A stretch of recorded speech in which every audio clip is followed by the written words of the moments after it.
Okay student, तो last class में हम आरआरबी ग्रुप डी 2022 का जो पेपर था, ठीक है, उसमें जो साइंस का क्वेश्चन था उसको डिस्कशन कर रहे थे।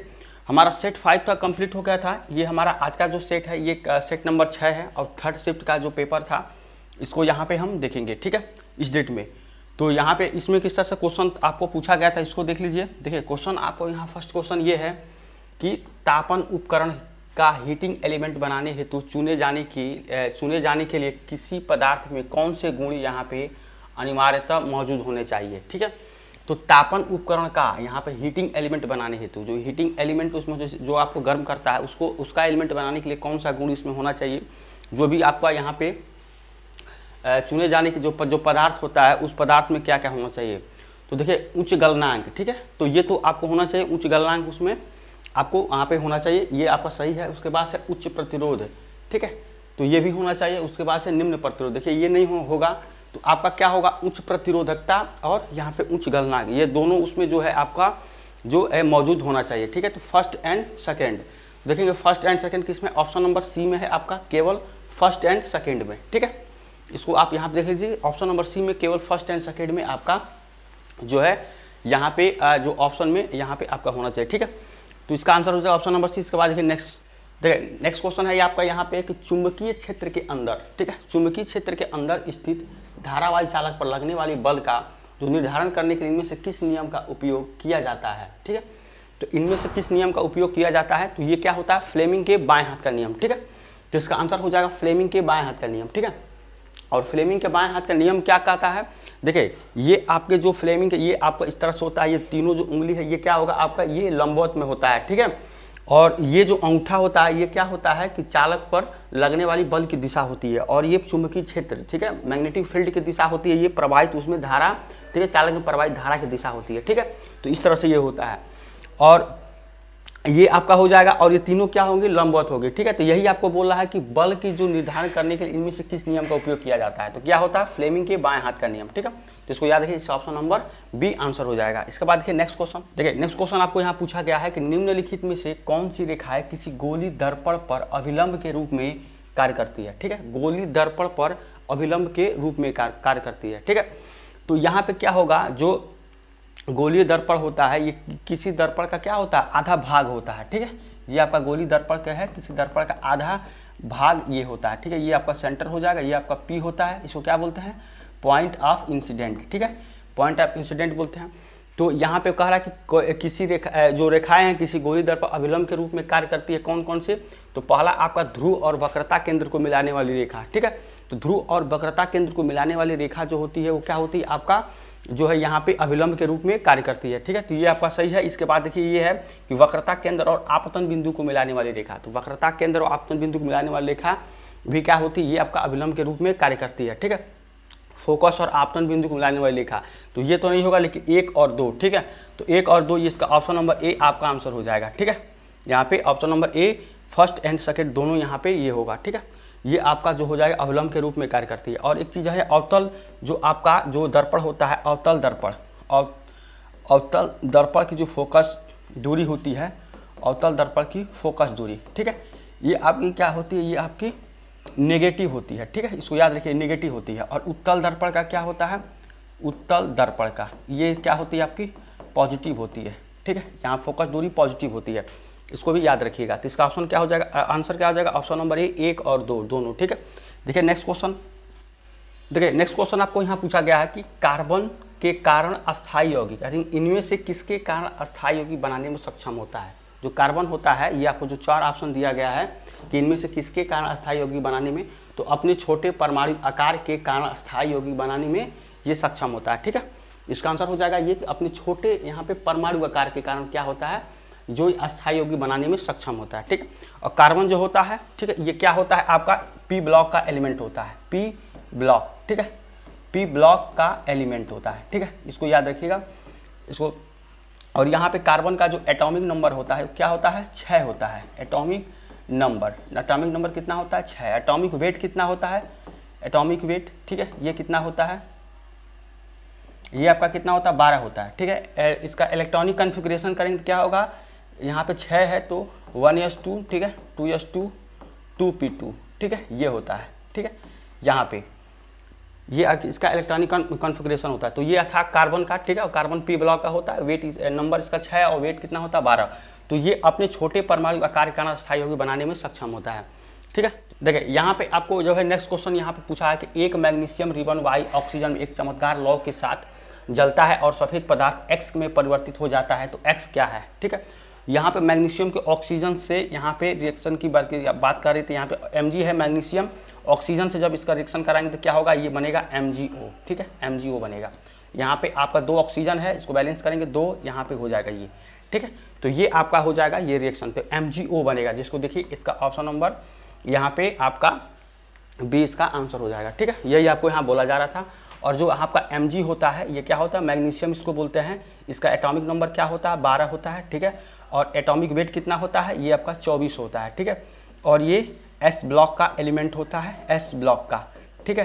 क्षारीय मृदा धातु, ठीक है, क्षारीय मृदा धातु का ये एलिमेंट है, ठीक है, क्षारीय मृदा धातु, इसको भी याद रखिएगा, ठीक है। ये था आपका Mg के बारे में। तो यहाँ पे जो आप रिएक्शन करेगा तो MgO बनेगा, जिसका ऑप्शन नंबर 20 का आंसर हो जाएगा, ठीक है। देखिए नेक्स्ट क्वेश्चन, देखिए यहाँ पे नेक्स्ट क्वेश्चन आपको है, ये बोल रहा है कि निम्नलिखित में से किसकी परमाणु त्रिज्या सबसे अधिक है, ठीक है। सबसे अधिक परमाणु त्रिज्या किसकी है, जिसमें आपका है ऑक्सीजन, क्लोरीन, फ्लोरीन, आयोडीन, ठीक है। तो इसमें जो परमाणु त्रिज्या सबसे ज़्यादा होगी ये होती है आयोडीन की, ये होती है 198 pm में होती है, ठीक है। इसको याद रखिएगा, 198 pm में सबसे ज़्यादा किसका होगा, ये आपका आयोडीन का हो जाएगा, ठीक है। इसी तरह से देखिए ये ऑक्सीजन का है, ऑक्सीजन कितना होता है, ऑक्सीजन है इसका कितना होता है, ये 60 होता है, ठीक है, 60 है इसका, ये आपका जो यहाँ पे जो परमाणु त्रिज्या होगी 60 है, ठीक है। और ये क्या होती है, इसका क्या होता है 42 होता है, ठीक है। और ये कितना होता है 175 होता है, ठीक है, 175 परमाणु त्रिज्या। तो यहाँ पे सबसे ज़्यादा किसका होगा, ये होगा आपका आयोडीन का, ठीक है। तो इसको यहाँ पे याद रखिएगा, सबसे ज़्यादा जो परमाणु जो त्रिज्या सबसे बड़ी है वो आयोडीन का होगा।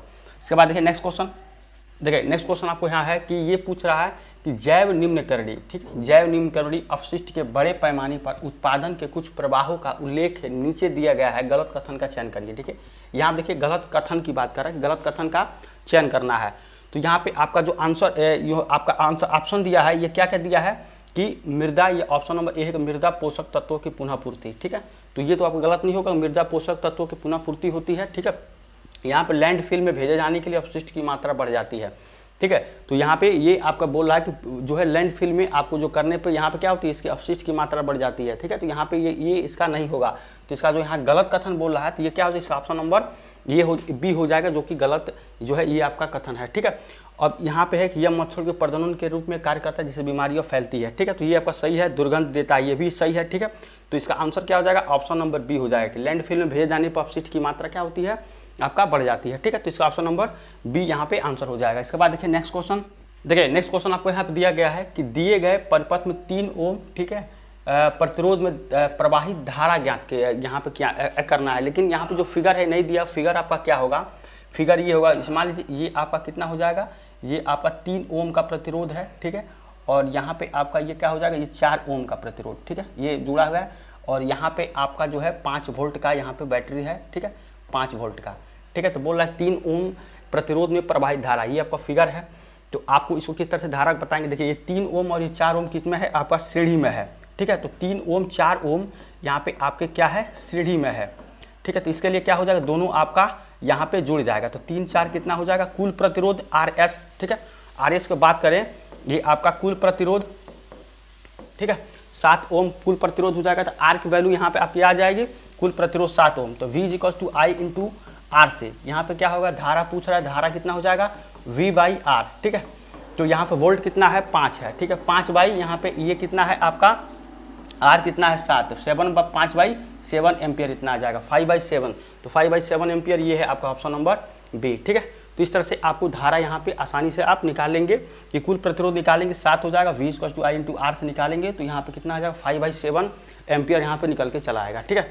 तो ये आपका आंसर था। इसके बाद देखिए नेक्स्ट क्वेश्चन, देखिए नेक्स्ट क्वेश्चन आपको यहाँ दिया गया है कि सोडियम धातु जल के साथ अभिक्रिया करने पर क्या होता है, ठीक है। सोडियम धातु को जल से अभिक्रिया कराएंगे तो क्या होगा।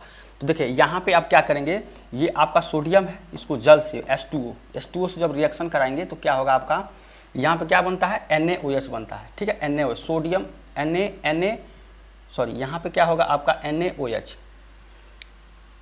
ये आपका क्या बनेगा, यहाँ पे NaOH बनेगा, ठीक है, और हाइड्रोजन गैस बनता है H2। तो इसको बोलते हैं, इसको क्या बोलते हैं, ये आपका NaOH, इसको बोलते हैं सोडियम हाइड्रोक्साइड, ठीक है, ये बोलते हैं सोडियम हाइड्रोक्साइड, ये बनता है आपका हाइड्रोक्साइड, ठीक है, सोडियम हाइड्रोक्साइड। और ये आपका क्या बनता है, हाइड्रोजन गैस बनता है, ठीक है, हाइड्रोजन गैस, इसको याद रखेंगे। तो ये सोडियम हाइड्रोक्साइड बनता है और हाइड्रोजन गैस। इस सोडियम हाइड्रोक्साइड को क्या बोलते हैं, इसको कास्टिक सोडा भी बोलते हैं, ठीक है, कास्टिक, यहाँ पे कास्टिक सोडा, इसको याद रखेंगे, ये इसको बोलते हैं कास्टिक सोडा, इसको बोलते हैं सोडियम हाइड्रोक्साइड को आपको कास्टिक सोडा। तो यहाँ पे आप देखेंगे सोडियम है और यहाँ पे क्या बनेगा, 2 हाइड्रोजन यहाँ पे, 2 हाइड्रोजन यहाँ पे है, ठीक है, और यहाँ पे ये आपका बन जाएगा, ठीक है। तो इसको बैलेंस करेंगे, देखिए 2 हाइड्रोजन यहाँ पे और यहाँ पे कितना है आपका, 1 हाइड्रोजन यहाँ पे है, तो यहाँ पे 3 हाइड्रोजन हो जाएगा। तो यहाँ पे अगर आप काम ये करें कि यहाँ पे क्या करेंगे, यहाँ पे 2 हाइड्रोजन और कर देंगे तो ये कितना हो जाएगा, 4 हाइड्रोजन यहाँ पे। तो यहाँ पे अगर आप यहाँ पे ये करते हैं 2 हाइड्रोजन, तो 2 हाइड्रोजन ये कितना हो जाएगा, 4, 2 ऑक्सीजन और 2 सोडियम, तो 2 सोडियम और 2 ऑक्सीजन, ठीक है। ये आपका क्या होगा, ये आपका बैलेंस हो गया। ये आपका जो है इस तरह से, ये आपका अभिक्रिया यहाँ पे इस तरह से रिएक्शन होगा, ठीक है। तो यहाँ पे सोडियम हाइड्रोक्साइड आपका क्या हो जाएगा, इसको बोलते हैं कास्टिक सोडा, ठीक है, और यहाँ पे आपको हाइड्रोजन गैस बनेगा।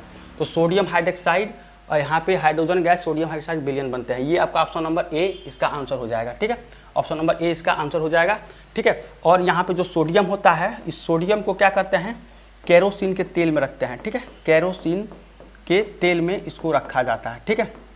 और जो सोडियम होता है ये क्या होता है, बहुत मुलायम धातु होता है, ठीक है, और इसको चाकू से काटा जा सकता है, ठीक है, चाकू से काटा जा सकता है, इसको याद रखिएगा, इसको चाकू से काटा जा सकता है। सोडियम का जो एटॉमिक नंबर होता है 11 होता है और एटॉमिक वेट कितना होता है, 13 होता है, ठीक है। इसको यहाँ पे याद रखेंगे कि जो है ये आपका एटॉमिक नंबर 11 और एटॉमिक जो मास होता है इसका एटॉमिक वेट वो कितना होता है, 23 होता है, ठीक है। तो इसको भी यहाँ पे याद रखेंगे। तो ये था हमारा यहाँ पे रिएक्शन के सोडियम को हाइड्रोजन के ऑक्सीजन यहाँ पे कि जल के साथ जब आप क्रिया कराएंगे तो आपको NaOH मिलेगा, कास्टिक सोडा, सोडियम हाइड्रोक्साइड और यहाँ पे हाइड्रोजन गैस मिलेगा, ठीक है। तो इसका आंसर था ये, ऑप्शन नंबर ए आंसर हो जाएगा। देखिए अगला क्वेश्चन, देखिए नेक्स्ट क्वेश्चन आपको यहाँ पूछा गया है कि नीचे दिए गए कथनों पर विचार कीजिए और सही उत्तर का चयन कीजिए। देखिए कथन यहाँ फर्स्ट दिया गया, ये कथन सेकंड दिया गया कि आवर्त में बाएं से दाएं जाने पर धात्विक गुण घटता है, ठीक है। जब आवर्त में बाएं से दाएं जाएंगे तो धात्विक गुण घटेगा, ठीक है, ये आपका सही है कि धात्विक गुण आपका घटता है। इसके बाद है जैसे जैसे आप आवर्त में संयोजी कोष इलेक्ट्रॉन पर कार्य करने वाले प्रभावी नाभिकीय आवेश बढ़ता जाता है वैसे वैसे इलेक्ट्रॉन त्यागने की प्रवृत्ति कम होती जाती है, ठीक है। तो यहाँ पे क्या होगा, ये भी आपका जो कथन है कि यहाँ पे जो है इलेक्ट्रॉन त्यागने की प्रवृत्ति कम होती जाती है, ये भी आपका सही है, ठीक है। तो ये आपका आंसर है। यहाँ देखिए दोनों कथन सही है, कथन 1 कथन 2 का सही व्याख्या है, ठीक है। तो यहाँ पे क्या है कि आपका जो कथन 2 है ये कथन 1 का सही व्याख्या है, ठीक है। तो ये तो नहीं होगा, लेकिन यहाँ पे है केवल कथन 2, यहाँ पे दोनों सही है, कथन केवल कथन सही है, ये भी गलत है। यहाँ पे देखिए ऑप्शन नंबर डी की दोनों कथन सही है और यहाँ पे कथन जो सेकंड है वो कथन फर्स्ट का सही व्याख्या है, ठीक है। ये जो सेकंड वाला कथन है ये कथन फर्स्ट का सही व्याख्या है, ठीक है। इसका आंसर नंबर क्या हो जाएगा, ये आपका ऑप्शन नंबर डी यहाँ पे आंसर हो जाएगा, ठीक है। तो ये था क्वेश्चन। यहाँ देखिए अगला, देखिए यहाँ पे आपको नेक्स्ट क्वेश्चन ये पूछा गया है, ये है आपका क्वेश्चन कि निम्नलिखित को सुमेलित कीजिए, ठीक है। ये आपके पदार्थ है और यहाँ पे पीएच वैल्यू है, ठीक है। तो यहाँ पे आपको बताना है कि नींबू के रस का पीएच वैल्यू कितना होता है, जठर का कितना होता है, मिल्क ऑफ मैग्नीशिया कितना होता है, सोडियम हाइड्रोक्साइड विलयन का पीएच वैल्यू कितना होता है, ठीक है। तो यहाँ पे नींबू का रस जो है यहाँ पे इसका पीएच वैल्यू कितना होगा, ये आपका हो जाएगा सी, ठीक है। यानी कि जो फर्स्ट का होगा ये आपका सी में हो जाएगा, ठीक है। 2.2 पीएच यहाँ इसका होता है नींबू का रस का। जठर रस का क्या हो जाएगा, इसका होता है 1.2, ठीक है। जठर रस का पीएच वैल्यू 1.2 होगा। और यहाँ पे मिल्क ऑफ मैग्नीशिया कितना होता है, ये 10 होता है, मिल्क ऑफ मैग्नीशिया, ठीक है। यहाँ पे 10 होता है। सोडियम हाइड्रोक्साइड, ठीक है, NaOH का विलयन कितना होगा, ये हो जाएगा 14, ठीक है। सोडियम हाइड्रोक्साइड का विलयन कितना होता है, यहाँ पे 14 हो जाएगा। तो आपका जो है ये फर्स्ट का कितना आएगा, फर्स्ट का आपका बन रहा है सी, सेकेंड का क्या बन रहा है, ये बन रहा है बी, और यहाँ पे थर्ड का कितना बन रहा है, ये बन रहा है डी, और फोर्थ का कितना बन रहा है, ये बन रहा है ए, यानी कि सी बी डी ए, ये आपका जो है यहाँ पे जो है बन रहा है, ठीक है। तो जो आपका है कि फर्स्ट का सी है, देखेंगे फर्स्ट का सी, ये भी ऑप्शन में है। और एक आपका डी में है, ठीक है। तो सेकेंड का बी, यहाँ पे बी है, थर्ड का ए, तो यहाँ पे देखिए डी बन रहा है, तो ये आपका आंसर हो जाएगा यहाँ पे कि फर्स्ट का सी बन रहा है, सेकेंड का बी बन रहा है, थर्ड का डी बन रहा है, फोर्थ का ए बन रहा है, ठीक है। तो ये आपका हो जाएगा, इसका आंसर हो जाएगा, ठीक है। कि यहाँ पे नींबू का रस का कितना होता है 2.2, जठर रस का 1.2, और यहाँ पे मिल्क ऑफ मैग्नीशिया कितना होगा 10 होगा, और यहाँ पे सोडियम हाइड्रोक्साइड का 14 होगा, ठीक है। तो ये आपका आंसर यहाँ पे निकल के आएगा, ऑप्शन नंबर डी। इसके बाद है नेक्स्ट क्वेश्चन। देखिए नेक्स्ट क्वेश्चन आपको यहाँ पूछा गया है कि निम्नलिखित में से कौन सा पौधों में संग्रहित कार्बोहाइड्रेट है, ठीक है। पौधों में, यहाँ पे देख रहे हैं पौधों में संग्रहित कार्बोहाइड्रेट, ठीक है। तो पौधों में संग्रहित कार्बोहाइड्रेट जो होता है वो यही होता है, ये आपका स्टार्च होगा, ठीक है, स्टार्च यहाँ पे, ठीक है। और इसका आंसर हो जाएगा ऑप्शन नंबर बी स्टार्च। ये जो होता है आपको ग्लाइकोजन, ये कितना होता है, ये जंतुओं में संग्रहित होता है, ठीक है, जंतुओं में संग्रहित होता है, जंतुओं में संग्रहित, ठीक है। इसको याद रखिएगा कि ये जो ग्लाइकोजन होता है जंतुओं में संग्रहित होता है। ये जो होता है ग्लूकोज, ग्लूकोज क्या होता है, सबसे सरल जो है शर्करा होता है, सबसे सरल ये आपका शर्करा होता है। और सुक्रोज को पता है कि गन्ने की शर्करा से ये क्या होता है, सुक्रोज बनता है, ठीक है, गन्ने की शर्करा से, ठीक है।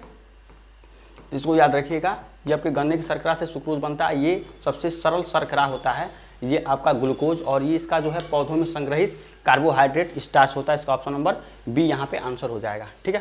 तो ये था आंसर। इसके बाद देखिए अगला, देखिए नेक्स्ट क्वेश्चन आपको यहाँ पूछा गया है, एक अपसारी लेंस की फोकस दूरी कितना दिया गया है यहाँ पे 50 सेंटीमीटर, ठीक है। फोकस दूरी एफ की वैल्यू दिया गया 50 सेंटीमीटर, ठीक है। और यहाँ पे तो लेंस की क्षमता बताना है, लेंस की क्षमता कितना P=1/f होता है, ठीक है। फोकस दूरी P=1/f, ये आपका फोकस दूरी, ये आपका फार्मूला होता है। तो यहाँ पे देखिए अपसारी लेंस या आपका क्या होगा अवतल लेंस, इसकी जो है माइनस में होगा तो P= कितना हो जाएगा -1/f यहाँ पे हो जाएगा। अब देखिए यहाँ पे है आपका ये है 50, यानी कि P= कितना हो जाएगा, ये हो जाएगा -1/50 सेंटीमीटर में, इसको मीटर में करेंगे नीचे 100 होगा ऊपर हो जाएगा, ठीक है।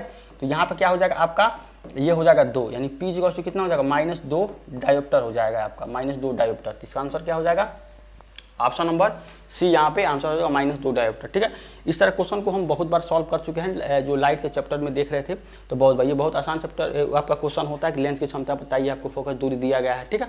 किस तरह से इसका आंसर हो जाएगा यहाँ पे -2। नेक्स्ट क्वेश्चन आपको यहाँ पूछा गया है कि यहाँ पे यौगिक ये आपके C2H6, ठीक है, और C3H8 होगा, ठीक है, ये G नहीं होगा, ये C3H8 होगा, कि श्रेणी में संबंधित इकाई का अंतर है, ठीक है। तो इनमें से किस श्रेणी का, देखिए यहाँ पे आपका है C2H6, ठीक है, और ये आपका होगा C3H8, ठीक है। तो इसमें से आप क्या करेंगे, यहाँ पे एक कार्बन निकाल लीजिए, ठीक है, इसमें से एक कार्बन निकालिए इसमें से, ठीक है। अब यहाँ से 2 हाइड्रोजन निकालिए CH2 निकालेंगे तो ये आपको मिल जाएगा, एक कार्बन यहाँ पे CH2, यहाँ पे हाइड्रोजन 2 निकल जाएगा तो CH2 बन जाएगा, यानी कि क्या है यहाँ पे समजाति है और CH2 का यहाँ पे इकाई का अंतर है, CH2 इकाई का और ये समजाति है।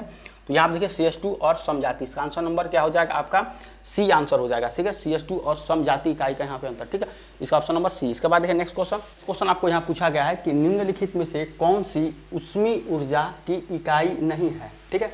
ऊष्मीय ऊर्जा की इकाई इनमें से कौन नहीं है, तो किलोवाट, कैलोरी, वाट, सेकेंड, जूल। तो यहाँ पे जो ऊष्मीय ऊर्जा की इकाई होगी ये आपका जो है नहीं होगा किलोवाट, ठीक है, ये आपका किसका है, शक्ति की इकाई है, ठीक है, किलोवाट शक्ति की, यहाँ पे इसका हो जाएगा शक्ति की। और 1 किलोवाट किसके बराबर होता है, 1 किलोवाट ये जो होता है आपका 10⁻³ वाट के बराबर होता है, ठीक है, 10⁻³ वाट। इसको याद रखेंगे कि 1 किलोवाट किसके 10⁻³ वाट का होता है, और ये शक्ति की इकाई होती है, उसमें ऊर्जा की नहीं होती है। तो इसका आंसर हो जाएगा ऑप्शन नंबर ए। इसके बाद देखिए नेक्स्ट क्वेश्चन, देखिए नेक्स्ट क्वेश्चन आपको यहाँ पे है कि ग्रह क्यों नहीं टिमटिमाते हैं, ठीक है।